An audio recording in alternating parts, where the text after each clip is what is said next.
You know those Instagram photos of snow-covered cottages that look absolutely magical? Well, I hate to break it to you, but living through an Edwardian winter was nothing like that cozy, filtered fantasy. The early 1900s in Britain was literally the deadliest time in history to face a harsh winter.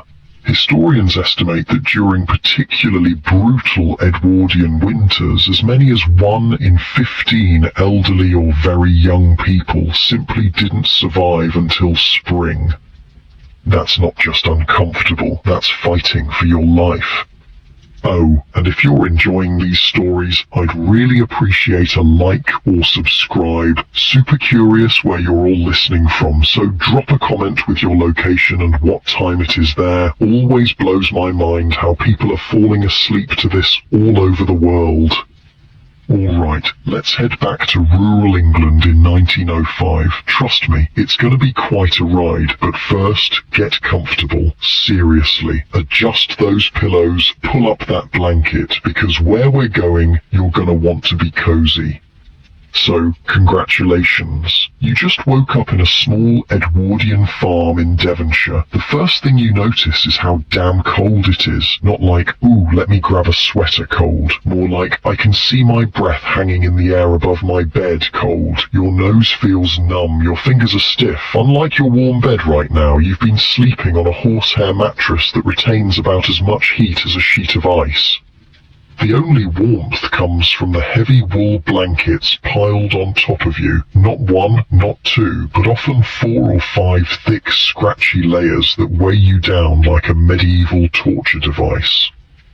Now the really fun part begins. You need to get up, but everything in your body is screaming not to leave the relative warmth of your bed. The floorboards, bare wood, mind you, not your plush carpet, might as well be sheets of ice, and there's no thermostat on the wall to crank up before your feet hit the floor.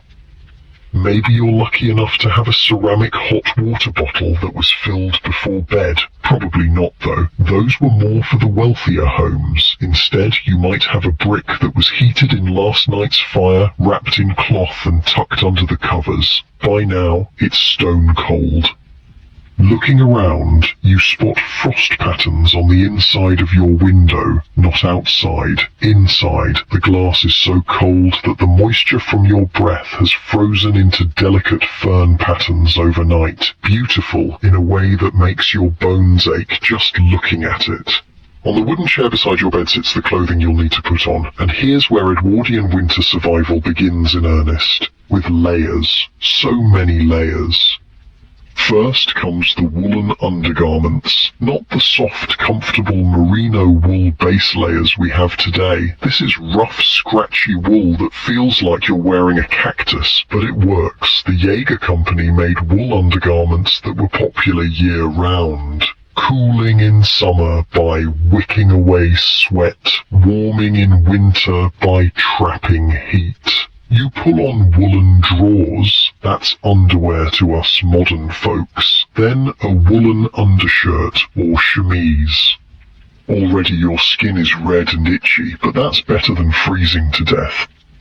Next comes the shirt or blouse, then perhaps a waistcoat or vest. Women would be wearing several petticoats. On top of that, a thick woolen jacket or dress, then a shawl or scarf wrapped around your neck, woolen stockings, heavy leather boots with perhaps newspaper stuffed in them for extra insulation, and finally a wool cap pulled down over your ears. Getting dressed took forever, but once you're bundled up, you're ready to face the day inside your own house. If you're planning to go outside, you'll need even more layers. The first job of the morning, lighting the fire. And this isn't just for comfort, it's literally the difference between life and death. The kitchen range is the heart of the Edwardian farmhouse. Black iron, massive and multi-purpose. It serves as stove, oven, water heater, and the primary source of warmth for the entire home. But first, you have to light the damn thing. This means dealing with the ashes from yesterday. Kneeling down in front of the cold stove, you scrape out the grey remains of yesterday's fire. Careful though, there might still be hot embers buried deep, and the last thing you want is to set the ash bucket on fire. The fine grey dust gets everywhere, your hands, your face, your clothes. But waste not, want not, these ashes will be saved. They're useful for everything from polishing silver to making soap to fertilizing the garden.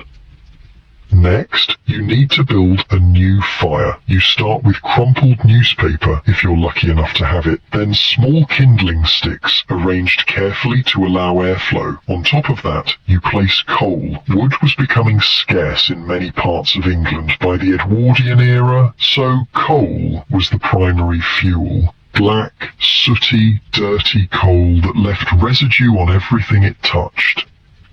With freezing fingers, you strike a match. The paper catches. You wait anxiously, blowing gently when needed, adding more kindling bit by bit. This isn't a quick process. It might take 15 minutes of careful tending before the fire is properly established. But once the coal begins to glow red, you know you've succeeded. The iron range will slowly, gradually begin to heat up. Homes during this period had no insulation as we know it today. Walls were often just brick or stone with plaster directly on top. Windows were single-pane glass that leaked air through poorly fitted frames. Heat disappeared into the frosty morning air almost as quickly as the range could produce it. But there were clever workarounds. Heavy curtains would be drawn across windows and doorways to create smaller, more manageable spaces to heat. Screens might be placed around the seating area near the fire, creating a pocket of relative warmth, and everyone, from the youngest child to the oldest grandparent, knew to stay close to the kitchen when possible.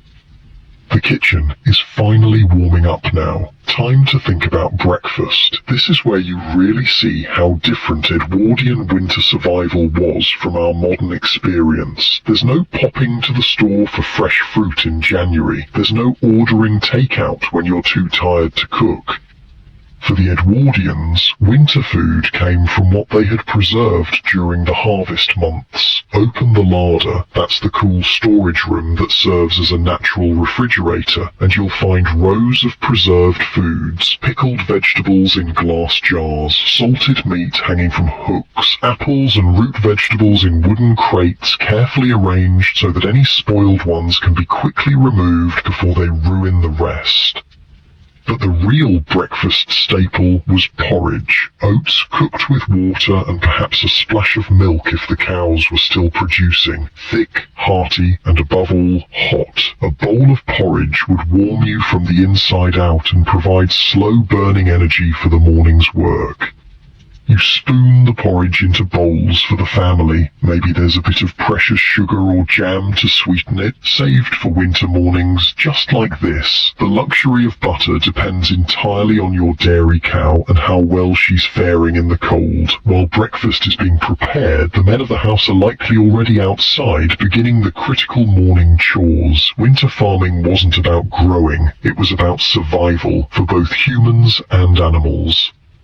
The livestock needs attending first thing. Their survival depends on it. The horses, cows, pigs and chickens all need to be fed, watered and their living spaces cleaned. This is no small task when water freezes overnight and hauling fresh hay means trudging through snow or mud. Picture a farmer making his way to the barn before dawn, lantern held high, breath clouding in the frigid air. Inside, the animals stir at his arrival. Their body heat has made the barn slightly warmer than outside, but it's still cold enough that water troughs have a layer of ice on top. The first job is breaking that ice so the animals can drink. Then fresh hay must be distributed, manure cleared away, and the overall condition of each animal assessed. Is anyone showing signs of illness? Is the pregnant ewe doing well? These observations could mean the difference between prosperity and disaster. Meanwhile, back in the farmhouse kitchen, the day's domestic work is beginning in earnest. The range, now fully heated, becomes the center of activity. A large kettle of water sits on top, providing hot water for washing dishes, clothes, and people, though full baths were much less frequent in winter for obvious reasons. Perhaps bread is being baked, the smell of it filling the small house with promise. Large pots of soup or stew might be started early, simmering all day to be ready for the evening meal. Root vegetables, carrots, turnips, potatoes form the base of many winter meals, supplemented with whatever preserved meat or dried beans are available. By mid-morning, the household is fully awake and engaged in their winter tasks. Children might be tasked with keeping the fire fed, carrying in more coal or wood as needed. Women are likely engaged in endless winter sewing, mending clothes, darning socks, perhaps working on quilts or blankets for added warmth.